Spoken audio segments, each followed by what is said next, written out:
Hello, and welcome to the Delta Paw Print Weekly Show. My name is not Tuan Lee.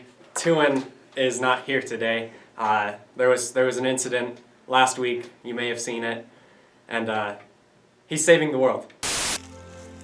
Okay. All right, Rock Monster. Show yourself. So, Tuan isn't here. My name is Cade Conley. I will be your host today. So, please be nice to me because I don't know what I'm doing. So, thank you. Let's jump right into this episode with winning. Why? Because all I do is win. Win? No matter what. What? Everybody hands go up, and they stay there. Getting to the real news of this week, our football team beat Resurrection Christian last Saturday, and now we're moving on to the semifinals against Kent Denver. Now, this puts us in a predicament because, well, that game's going to be over the weekend, and these are uploaded on Mondays, and these are being shot on either a Wednesday, a Thursday, or a Friday. So, you can pick your own adventure. If we win, click here, and if we lost, that'd be really bad, but you'd want to click right here. I'm waiting. Are you watching on a phone? Okay, well you can't click if you're on a phone. So let's just get right back into it. In other news around Delta High School, our knowledgeable teams competed this past week and did incredibly well. Our junior varsity got second and third place, so congratulations to you guys. Also, the varsity got first place in their division, so big congratulations to those guys. Guys did really well. You know your worthless facts, but you know them well, so good job. A little bit of history was made as well. It was the first time that Delta had ever won a trophy, while Mr. Hamilton was a teacher here and I guess the coach of Knowledgeable, but congratulations to Hamilton. All of you who competed in Knowledgeable, good job. Also, look forward to your meets coming up this winter in January, I believe, but if they're not in January, oh well. Congratulations. Some more news from this week. Students were able to go in and donate blood on Wednesday with parent consent. They had several large RV-looking things to put all your blood in. They were taking all types of blood from anybody who was willing to donate. So if you donated, you weigh a little bit less. So good for you. You lost a little bit of weight. So congrats to you. Want to hear a cheesy pickup line about blood? You took the blood right out of me. Get it? Because people usually say you took the words right out of my mouth, but we substituted words with blood and a mouth with your own body. Well, if you hated that joke just as much as I did, here's 5 more for you.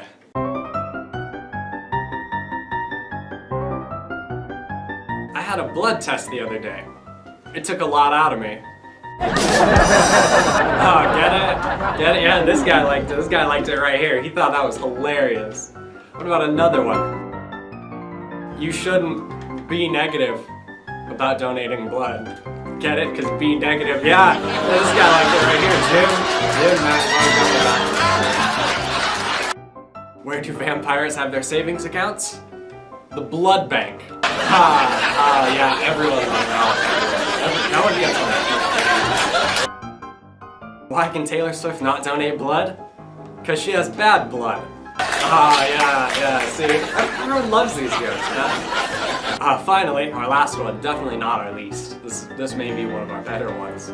Donating blood is a real pain in the neck. Get it? Vampires, they bite you on the neck and they take your blood. Get it? Get it? Get it? Yeah, everyone gets it now because I had to explain it. It's not a joke anymore because I had to explain it. Man. Well, there was our 5 jokes. They were jokes, all right. Kind of like our show. Tuan, I need you. Finally, this week we'd like to follow up on a story that we did 2 weeks ago, and that was the story where Tuan went on a rant and then criticized Apple for their courageous acts in removing auxiliary ports and USB ports. The auxiliary port from the iPhone and the USB port from the MacBooks. In that, Tuan criticized Apple and then left them with a meaningful discussion. Apple has completely misinterpreted this discussion because this week they released a book. Yeah, a book. And they did it in true Apple fashion. It's eccentric, it's big or small, and expensive. This book covers all the things that they've released since the 1998 iMac and how they're made.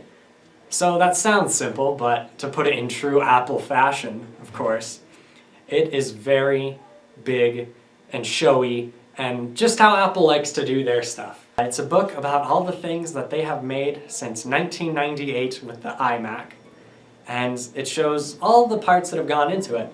So that sounds pretty interesting. I mean, if you want to know what's in your iPhone or what's in your laptop, you know, you can look it up. You can see what it's made out of. It's pretty interesting. But Apple doesn't just do that. They've released it in two sizes. The small size being $199 and the larger size being $299. $300 for a book, or $200 for a book. Apple described it as a coffee table book.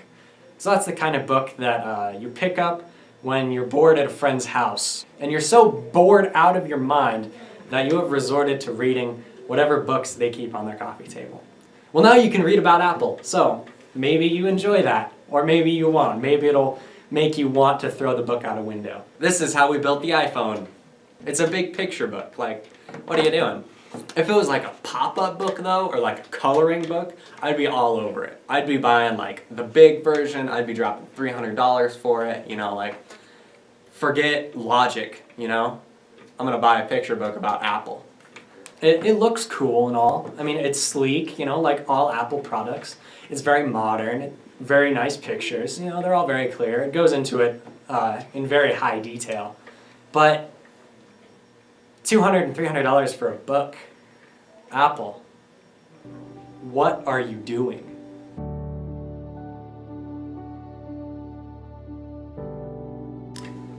Apple, it's time to stop. This is the last straw. I know Tuin said last time was the last straw, but forget what Tuin said. I'm the host now. This is now the last straw. You need to get it together, all right? I know it's been hard. I know it's been rough, you know. People don't necessarily like your ideas, and when people don't like your ideas, it can be a little unnerving, maybe, a little scary, but you just need to move past it. I mean, we all move past things in life. I had an F in a class once, but I moved past it. So Apple, this is the last straw, all right? We're really tired. We're really tired of what you're doing. So please bring the auxiliary port back and the USB port, and everyone will love you again.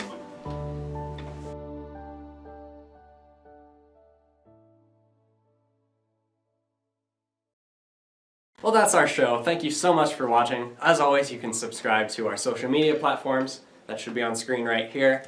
And as always, please subscribe to the YouTube channel if you like the content that we're putting out. Maybe leave a comment with, you know, what you think we could do differently, or maybe a story for next week, you know? Help us out, this is difficult. Speaking of subscribing, last week we said we would give a free yearbook to somebody, and we didn't do that, because we were really rushed and really busy, and we apologize for that. That's all of our faults.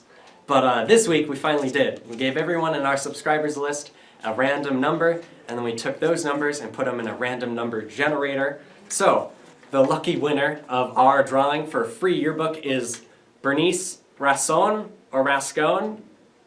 Bernice Rascon, you're our winner. So congratulations, you won our free yearbook. We contacted you through YouTube. I guess we'll just try and physically find you to give you a yearbook. But you're our lucky winner, so good job. Thank you for watching. As always, I'm not Tuin Lee, I'm Cade Conley, and that was our weekly show.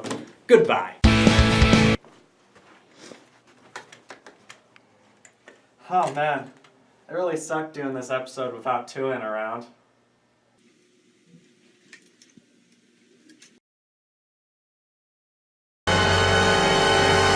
Oh no! It's the rock monster! It's back! And it breathes fire! I didn't know rocks could breathe!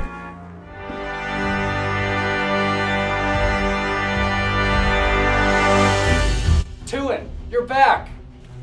Where have you been this whole time? I've been training up in the mountains with Liam Neeson all week. Do you know how to defeat the rock monster? Oh yes, I do. Quick, get behind me. All of my training has led up to this.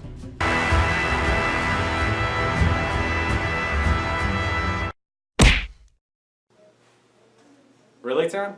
Yeah. Didn't kind of work as well as I thought it would. That's all Liam Neeson taught you? Yes, that is all Liam Neeson taught me. He taught you this. That's a lot of work, Cade. I mean, there was a lot of work on how you move your feet and throw at the same time. I mean, we took a lot of Zumba classes on this. Zumba classes with Liam Neeson? Yes. In the mountains? Yes. Are you sure it was Liam Neeson? I am most certain that it was Liam Neeson. Because that doesn't sound like Liam Neeson. Qui-Gon Jinn stood right there and said, "Hey, do you want to defeat the rock monster?" And I said, "Yeah." And then we went up into the mountains and we sword fought and did Zumba all day. I could have done that. No, you could not have done that. I am most certain you could not have done that, Cade. I could have done that. Okay, Cade. All it was this. It was more than that, Cade, okay? It was a lot of this. We did a lot of A this. lot of that. No. You're doing it wrong. Foot first, then arm. Foot first, then arm. There was a lot of practice like this, man. Well, you know It was what? a lot So of work. much for even your training because it didn't even. Oh!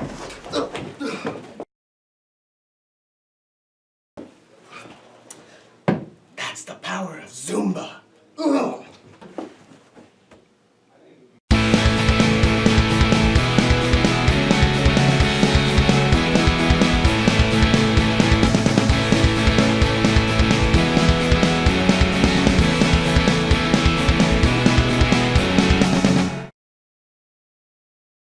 Students were able to go in, donate, I think it was like a pint of blood? No, not a pint of blood, because you only have 3 pints of blood in your body.